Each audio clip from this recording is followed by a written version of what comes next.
శ్రీ వెంకటేశ్వర స్వామి 7 శనివారాల వ్రతము మొదటి వారము పూజా విధానము మరియు కథ. ఓం నమో వెంకటేశాయ. కలియుగంలో కష్టాలను తీర్చే కల్పవృక్షం, కోరిన వరాలనిచ్చే కామధేనువు ఆ ఏడుకొండలవాడు. మనిషి తన జీవితంలో ఎన్ని కష్టాలు అనుభవించినా గోవిందా అని ఒక్కసారి పిలిస్తే చాలు ఆపద్బాంధవుడు పరుగునా వస్తాడు. అటువంటి స్వామి అనుగ్రహం పొందడానికి మన జాతకంలో ఉన్న శని దోషాలను, ఆర్థిక బాధలను, అనారోగ్య సమస్యలను పారద్రోలడానికి మన పెద్దలు, ఋషులు సూచించిన అత్యంత శక్తివంతమైన మార్గమే ఈ 7 శనివారాల వ్రతము. ఈ వ్రతంలో మొదటి శనివారము చాలా విశిష్టమైనది. పునాది ఎంత గట్టిగా ఉంటే భవనం అంత బలంగా ఉంటుందో, మొదటి శనివారము మనం తీసుకునే సంకల్పం ఎంత బలంగా ఉంటే మన కోరిక అంత త్వరగా నెరవేరుతుంది. ఈ వ్రతాన్ని ఒక మొక్కుబడిలా కాకుండా ఆ స్వామిపై ప్రేమతో, భక్తితో ప్రారంభించాలి. మనం చేసే పూజ, చదువుకునే కథ మన జీవితానికే మలుపు తిప్పుతుంది. వ్రతం ప్రారంభించాలనుకున్న వారు మొదటి శనివారానికి ముందు రోజు అంటే శుక్రవారం నాడే ఇల్లు శుభ్రం చేసుకోవాలి. ఆ రోజు నుండే సాత్వికమైన ఆహారాన్ని తీసుకోవడం మంచిది. శనివారము తెల్లవారుజామున సూర్యుడు ఇంకా ఉదయించకముందే అంటే బ్రహ్మ ముహూర్తంలోనే నిద్రలేవాలి. ఈరోజు నేను నా స్వామి కోసం వ్రతం చేస్తున్నాను అనే ఆలోచనతోనే మేలుకో రావాలి. తలస్నానం ఆచరించి ఇంటి గుమ్మాలకు పసుపు రాసి కుంకుమ బొట్లు పెట్టి ముగ్గులు వేసి మహాలక్ష్మీదేవిని ఆహ్వానించాలి. ఉతికిన శుభ్రమైన వస్త్రాలను, సాధ్యమైతే పసుపు లేదా తెలుపు రంగు వస్త్రాలను ధరించాలి. పూజా గదిని శుభ్రం చేసి శ్రీ వెంకటేశ్వర స్వామి పటాన్ని లేదా విగ్రహాన్ని సిద్ధం చేసుకోవాలి. స్వామి పటానికి గంధం, కుంకుమ పెట్టి సువాసన వెదజల్లే మల్లెపూలు, జాజులు, బంతిపూలతో అలంకరించాలి. ముఖ్యంగా స్వామికి అత్యంత ప్రీతిపాత్రమైన తులసీ దళాలను తప్పనిసరిగా సేకరించుకోవాలి. తులసి లేని పూజను శ్రీహరి స్వీకరించడు అంటారు. పూజా మందిరంలో ఆవు నెయ్యితో లేదా నువ్వుల నూనెతో దీపారాధన చేయాలి. అగరబత్తులు వెలిగించి ధూపం వేయాలి. ఇప్పుడు వ్రతంలో అతి ముఖ్యమైన ఘట్టం అంటే సంకల్పం. గుండె నిండా భక్తిని నింపుకొని కళ్ళు మూసుకొని స్వామి వారి ముందు ఇలా కూర్చొని ఇలా అనుకోవాలి. హే ఏడుకొండలవాడ, ఆపద ముక్కలవాడ, నా జీవితంలో ప్రస్తుతం నేను అనుభవిస్తున్న ఈ కష్టాల నుండి మీ సమస్యను స్పష్టంగా చెప్పుకోవాలి.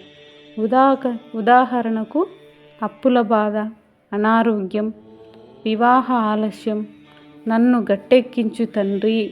ఈ రోజు నుండి మొదలుపెట్టి 7 శనివారాల పాటు నేను నిష్టగా నీ వ్రతాన్ని ఆచరిస్తాను. నా పూజలో ఏవైనా లోపాలు ఉంటే క్షమించు, నా భక్తిని స్వీకరించు. ఈ వ్రతం నిర్విఘ్నంగా పూర్తయ్యేలా చూడు స్వామి అని గట్టిగా సంకల్పం చెప్పుకోవాలి. మొదటి వారం కాబట్టి ఒక పసుపు దారాన్ని తీసుకొని దానికి పసుపు, కుంకుమ రాసి స్వామి పాదాల దగ్గర ఉంచి పూజించాలి. పూజ అనంతరం ఆ దారాన్ని మగవారైతే కుడి చేతికి, ఆడవారైతే ఎడమ చేతికి కట్టుకోవాలి. దీనినే దీక్షా కంకణం అంటారు. ఈ దారం 7 వారాల పాటు మన చేతికి ఉంటే మన నియమాన్ని మనకు గుర్తు చేస్తూ ఉంటుంది. ముందుగా గణపతిని ప్రార్థించాలి. స్వామి, నా వ్రతానికి ఎలాంటి ఆటంకాలు రాకూడదు అని వినాయకుడికి ఒక పువ్వు సమర్పించాలి. ఆ తరువాత శ్రీ వెంకటేశ్వర స్వామి అష్టోత్తర శతమావళి 108 పేర్లు చదవాలి. ఒక్కో పేరుకు ఒక్కో తులసీ దళాన్ని లేదా ఒక పువ్వును స్వామి పాదాల దగ్గర వేయాలి. మంత్రాలు రానివారు, చదవడం రానివారు చింతించాల్సిన పని లేదు. గోవింద, ఓం నమో వెంకటేశాయ, గోవింద గోవింద అని మనసులో అనుకుంటూ పూలు సమర్పించిన స్వామి సంతోషిస్తాడు. పూజ మధ్యలో స్వామివారిపై ఉన్న కీర్తనలు పాడుకోవచ్చు లేదా వినవచ్చు. ధూపం దీపం చూపించిన తర్వాత నైవేద్యం సమర్పించాలి. మొదటి వారము స్వామికి బెల్లం అన్నం లేదా నానబెట్టిన శనగలు నైవేద్యంగా పెట్టాలి. నైవేద్యం పెట్టేటప్పుడు స్వామికి ఇది కేవలం ఆహారం కాదు, నా భక్తి అనే తీపిని ఇందులో కలిపి నీకు అర్పిస్తున్నాను, స్వీకరించు అని భావించాలి. పూజ నైవేద్యం పూర్తి అయ్యాక చేతిలో కొన్ని అక్షతలు పూలు పట్టుకొని ఈ వ్రత కథను భక్తి శ్రద్ధలతో చదవాలి లేదా వినాలి. ఈ కథను వినడం వల్ల మనలోని భయం పోయి ధైర్యం వస్తుంది. పూర్వం కాంచీపురం అనే సుందరమైన నగరంలో ధర్మపాలుడు అనే ఒక వైశ్యోత్తముడు ఉండేవాడు. అతను కేవలం ధనవంతుడే కాదు, అంతకు మించిన గుణవంతుడు. అతనికి ఇల్లు ఎప్పుడు అతిథులతో బంధుమిత్రులతో కలకల్లాడుతూ ఉండేది. నిత్యాన్నదానములు, దేవాలయాలకు విరాళాలు, పేదలకు సహాయం చేయడం అతనికి వెన్నతో పెట్టిన విద్య. అతనికి సుశీల అనే సాధ్వి అయిన భార్య, 4 యోగ్యులైన కుమారులు ఉన్నారు. లక్ష్మీదేవి వారి ఇంట్లో స్థిర నివాసం ఏర్పరచుకుందేమో అన్నట్లుగా వారి జీవితం సాగిపోతుంది. కానీ కేవలం కాలం ఎప్పుడు ఒకేలా ఉండదు. గ్రహగతుల ప్రభావం మనిషి జీవితాన్ని తలకిందులు చేయగలదు. ధర్మపాలుడి జాతకంలో ఏలినాటి శని దశ ప్రారంభమైంది. అప్పటి వరకు పూలపాన్పులా ఉన్న అతని జీవితం ఒక్కసారిగా ముళ్ళబాటగా మారింది. వ్యాపారంలో అనుకోని నష్టాలు రావడం మొదలయ్యాయి. సముద్ర వ్యాపారం కోసం ఇతరుల దేశాలకు పంపిన అతని నౌకలు సముద్రంలో మునిగిపోయాయి. గోదాముల్లో నిల్వ చేసిన విలువైన సరుకులు అగ్ని ప్రమాదానికి గురి అయి బూడిదయ్యాయి. ఒక పక్క వ్యాపారం దెబ్బతింటుంటే మరో పక్క నమ్మిన స్నేహితులు, బంధువులు శత్రువులుగా మారారు. అప్పుల వాళ్ళు ఇంటి మీదకు వచ్చి గొడవలు చేయడం, అవమానించడం మొదలుపెట్టారు. ఒకప్పుడు దాన ధర్మాలు చేసిన చేతులతోనే ఇప్పుడు తినడానికి తిండి లేక ఇబ్బంది పడాల్సి వస్తుంది. సమాజంలో తలెత్తుకుని తిరగలేక, ఆ అవమాన భారాన్ని మోయలేక ధర్మపాలుడు ఒక కఠిన నిర్ణయం తీసుకున్నాడు. ఒకనాడు అర్ధరాత్రి ఎవరికీ చెప్పకుండా తన భార్య పిల్లలను తీసుకుని నగరం విడిచిపెట్టి వెళ్ళిపోయాడు. కట్టుబట్టలతో, కాళ్లకు చెప్పులు కూడా లేకుండా ఆ కుటుంబం దట్టమైన అడవి మార్గం గుండా ప్రయాణించింది. అడవిలో ఎండకు ఎండుతూ, వానకు తడుస్తూ, ఆకలితో అలమటిస్తూ నటించారు. పిల్లలు ఆకలికి తట్టుకోలేక ఏడుస్తూ ఉంటే ధర్మపాలుడు గుండె తరుక్కపోయింది. ఒక పెద్ద వృక్షం కింద అలసిపోయి కూర్చున్నారు. ధర్మపాలుడు ఆకాశం వైపు చూసి కన్నీటితో దేవుడిని నిలదీశాడు. హే మాధవ, నేను ఏం పాపం చేశాను? నిత్యం నిన్ను ఆరాధించాను కదా, ధర్మానికి తప్పలేదు కదా, మరి నాకెందుకు ఈ దుస్థితి? నా బిడ్డలకు పట్టడన్నం పెట్టలేని దౌర్భాగ్యపు స్థితిని ఎందుకు కల్పించావు అని బోరున విలపించాడు. సరిగ్గా అదే సమయానికి ఆ మార్గం గుండా తేజోవంతుడైన భృగు మహర్షి తన శిష్య బృందంతో వెళుతున్నారు. ధర్మపాలుడికి ఆర్తనాదాలు విన్న ఆ మహర్షి అక్కడకు వచ్చారు. ధర్మపాలుడిని, అతని కుటుంబ దీనస్థితిని చూసి ఋషి మనసు కరిగిపోయింది. నాయనా, ఎవరు నువ్వు? ఎందుకు ఇంతలా శోకిస్తున్నావు? నీ కష్టానికి కారణం ఏమిటి అని అడిగాడు. ధర్మపాలుడు ఋషి పాదాలపై పడి, తన ప్రస్తుతం పట్టుకున్న దరిద్రాన్ని వివరించాడు. స్వామి, నా కష్టాలను తీర్చే మార్గమే లేదా? నా కుటుంబం ఆకలితో చనిపోవాల్సిందేనా అని వేడుకున్నాడు. భయపడకుము, ఇది నీ పూర్వజన్మ కర్మ మరియు ప్రస్తుతం నడుస్తున్న శనిదోష ప్రభావం.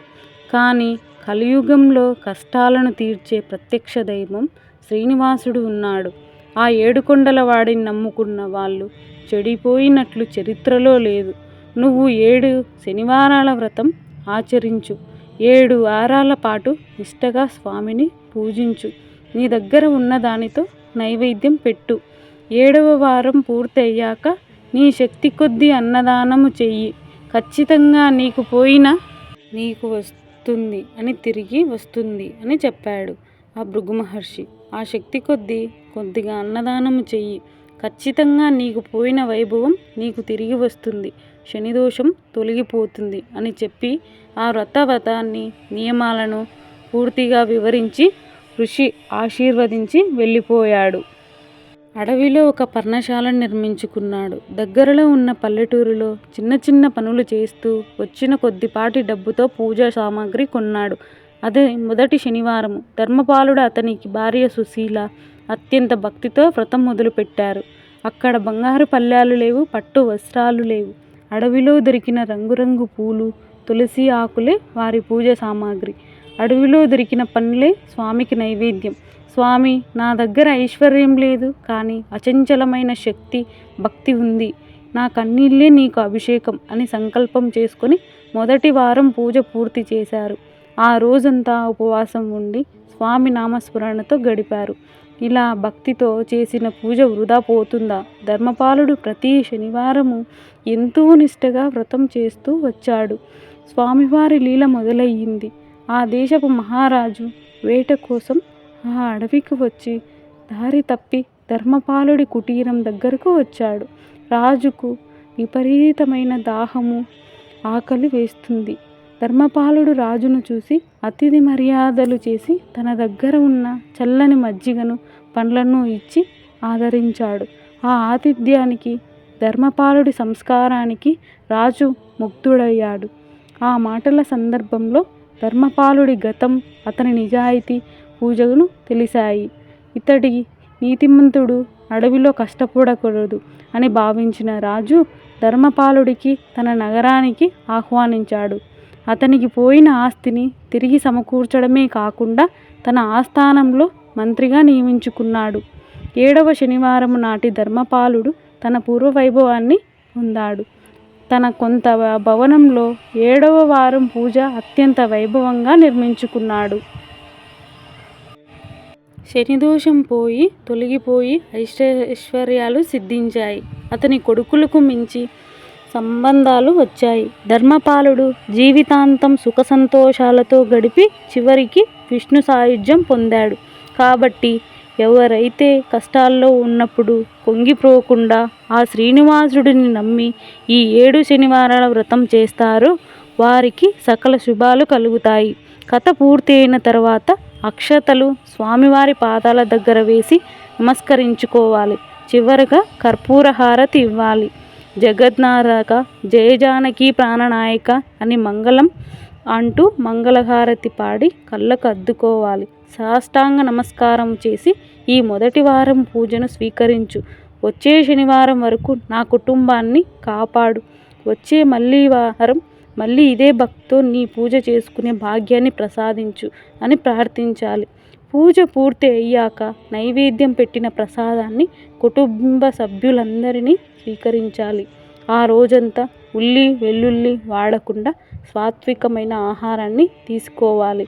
ఆ రాత్రి నేల మీద పడుకోవడం లేదా బ్రహ్మచర్యం పాటించడం శ్రేష్టం. 7 శనివారాల వ్రతంలో మొదటి వారం ఎలా చేసుకోవాలో తెలుసుకున్నారు. ఈ వ్రతం కేవలం పూజ మాత్రమే కాదు, మన మనస్సును దేవుడికి అప్పగించే ఒక అద్భుతమైన ప్రక్రియ. పూర్తి నమ్మకంతో చేయండి. ఈ 7 కొండల వాడు మీ ఇంటికి ఆనంద నిలయంగా మారుస్తాడు.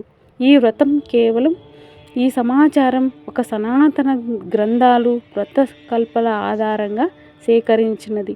పూజా విధానంలో మీ ప్రాంతాన్ని బట్టి చిన్న చిన్న మార్పులు ఉండవచ్చు, కానీ భక్తి ప్రధానం. ఈ సమాచారం మీకు నచ్చినట్లయితే ఒక లైక్ చేయండి. కష్టాల్లో ఉన్న మీ స్నేహితులకు, బంధువులకు ఈ వ్రత విధానాన్ని షేర్ చేసి వారి స్వామివారి అనుగ్రహం పొందే మార్గాన్ని చూపించండి.